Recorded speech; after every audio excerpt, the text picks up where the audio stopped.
प्रतिशोध ले ले, फिर देखना अपने मामा के पास होगी माया।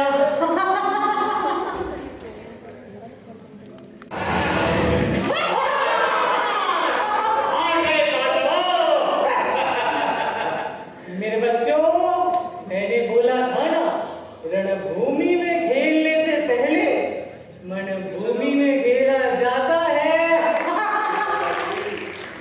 पांडव, अब तो तुम अपना राजपाट भी आ चुके हो। बताओ अब क्या लगाते हो दांव पे? अब हमारे पास दांव पे लगाने के लिए कुछ भी शेष नहीं। असंभव।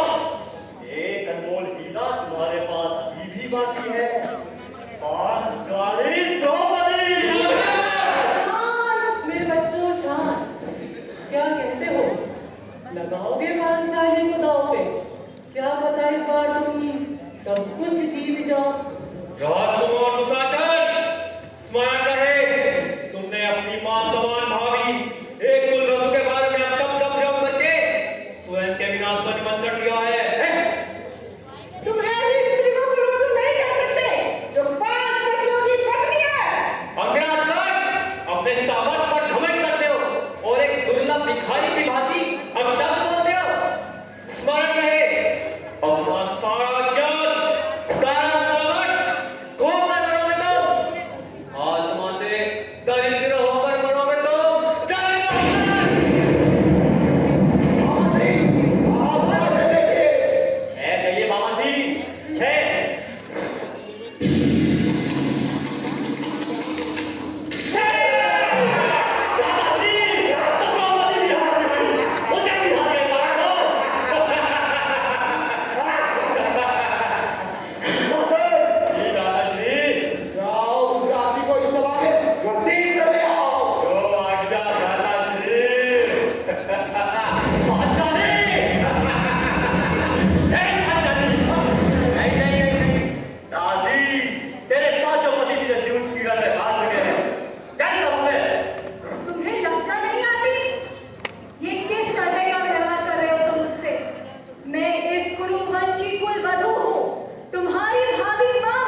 18वीं शताब्दी में जब अधिकतर स्त्रियों का जीवन पर्दा प्रथा, बाल विवाह और सती प्रथा जैसी कुरीतियों में जकड़ा हुआ था, तब इस नन्हे से दिल ने उन स्त्रियों की पीड़ा को अपने भीतर महसूस किया और यहीं से आरंभ हुई एक मासूम शिव भक्त से समाज सुधारक, शासक, राजमाता, लोक माता देवी अहिल्याबाई होलकर बनने की महान गाथा।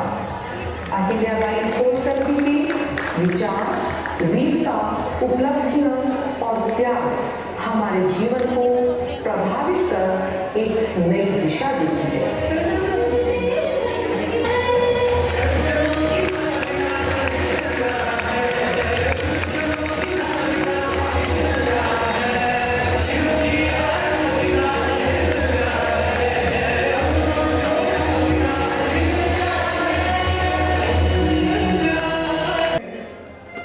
आपके आभूषण, आपकी मां में सिंदूर भी नहीं है। पिताश्री कहाँ है मां? पिताश्री कहाँ है? इस संसार में जो भी चल लेता है उसे एक ना एक दिन जाना ही पड़ता है। कोई कितना भी प्रयास क्यों ना करे, परंतु अमर कोई नहीं। मां मुझे स्पष्ट करिए, आप क्या कह रही हैं? तुम्हारे पिताश्री महाराज दशरथ इस सत्य अर्थात है हमें सदैव के लिए छोड़ के चले गए पुत्र। पिताश्री, क्यों आपने अपना दायित्व भैया राम को नहीं सौंपा? क्यों आपने अपना कर्तव्य नहीं निभाया? क्यों आप हमें अनाथ करके चले गए? रघुकुल के कुमार होकर भरत, एक वीर योद्धा को यूं आंसू बहाना शोभा नहीं देता। मां, पिताश्री ने अपने समूह में मुझे स्मरण किया था। उन्होंने मुझे पुकारा था मां, अवश्य पुकारा होगा। मुझसे स्नेह जो करते हैं। तुम्हारे पिता की स्नेह की डोर सिर्फ राम से जुड़ी हुई थी। अपने अंतिम श्वासों में भी राम को ही स्मरण करते रहे वो। क्या राम नाम रटते रटते अपने प्राण त्याग दिए। भैया राम को स्मरण करते हुए, अर्थात भैया भी उनके अंतिम समय में उनके साथ नहीं थे। मां, भैया कहाँ थे? भैया कहाँ थे मां? वन में रघुकुल की रीत का भार उठा रहे तुम्हारे राम भैया। तुम्हारे पिता ने 2 वर दिए थे, राम को 14 वर्ष का वनवास और तुम्हें अयोध्या के राज सिंहासन। तुम्हें अयोध्या का भावी राजा घोषित किया गया है भरत। इस समय आंसू बहाने का नहीं, एक वीर राजा की खातिर अपने दायित्व पूर्ण करने का है। आप ठीक कह रही हैं मां। अब समय आ गया है प्रबल योद्धा बनने का। इस राजमहल का जो कुचक्र रचा गया उसे कुचलने का। सौगंध है मुझे मेरे भैया राम की। एक बार वो दुष्ट मेरे सामने आ जाए तो उसे जीवित नहीं छोड़ूंगा। वर्षा तुम्हारे सामने ही खड़ी है। जो दंड देना है अपनी मां को दो पुत्र। लोग कहो मुझे पुत्र के गई, जिसके कारण भैया राम की यह हालत हुई है, उसे मैं जीवित नहीं छोड़ूंगा।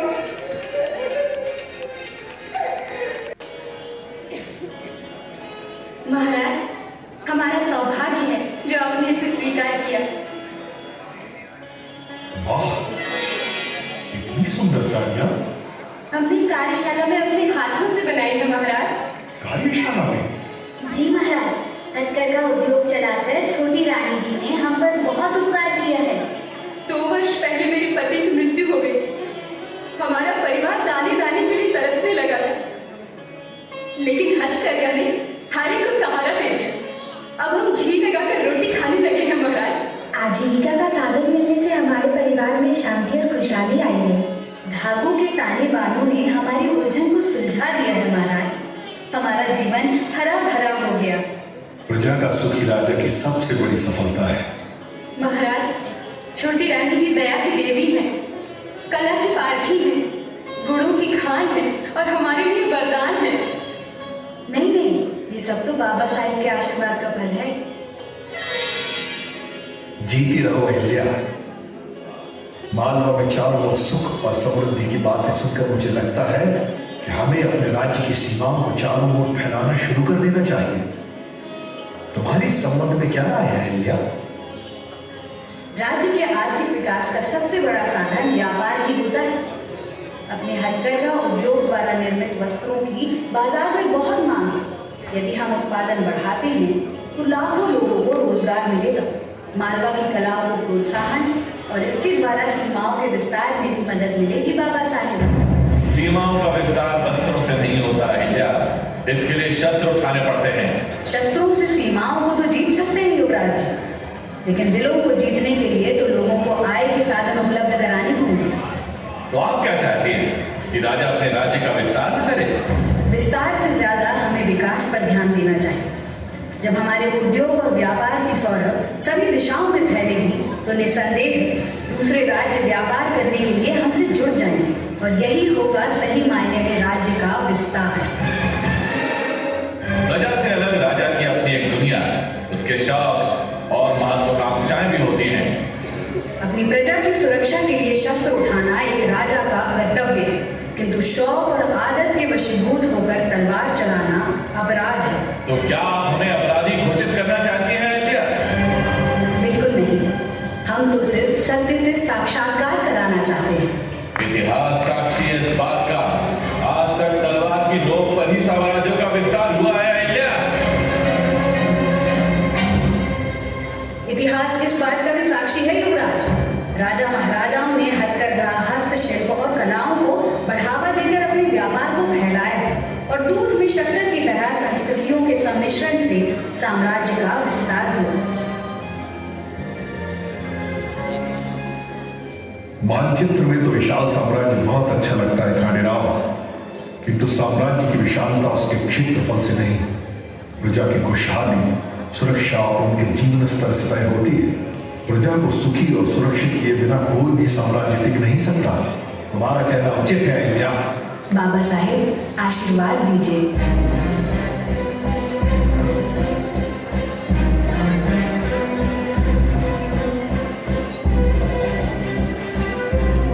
मैं अहिल्या बाई बोलकर ये संकल्प लेती हूँ, वस्त्रों के इस इतिहास को पुनर्जीवित करूंगी और अपने मालवा प्रांत की संस्कृति और कलाओं का संरक्षण एवं संवर्धन करूंगी। रानी अहिल्याबाई होलकर की जय। रानी अहिल्याबाई होलकर की जय। रानी अहिल्याबाई होलकर की जय।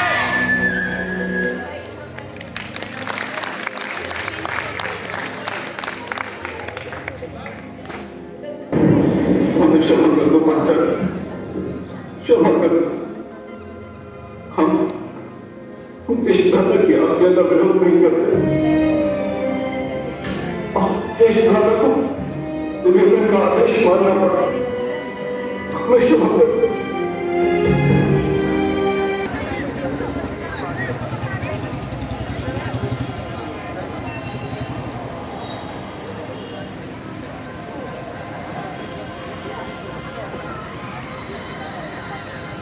देवेश की तरफ से कौन है?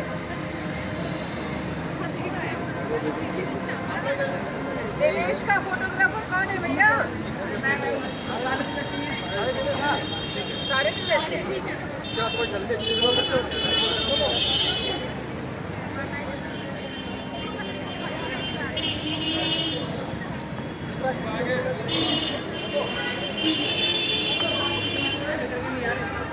सब अभी भी नहीं है, उधर है बाकी के आगे।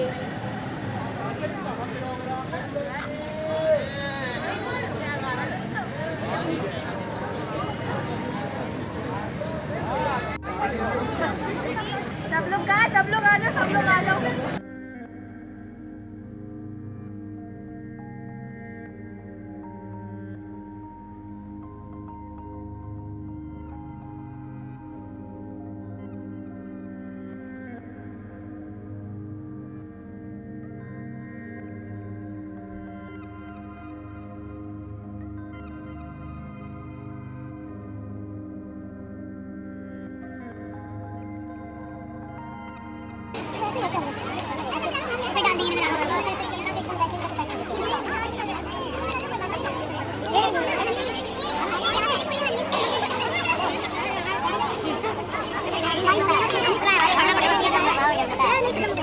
क्या देख ले जाएगा, मुश्किल है।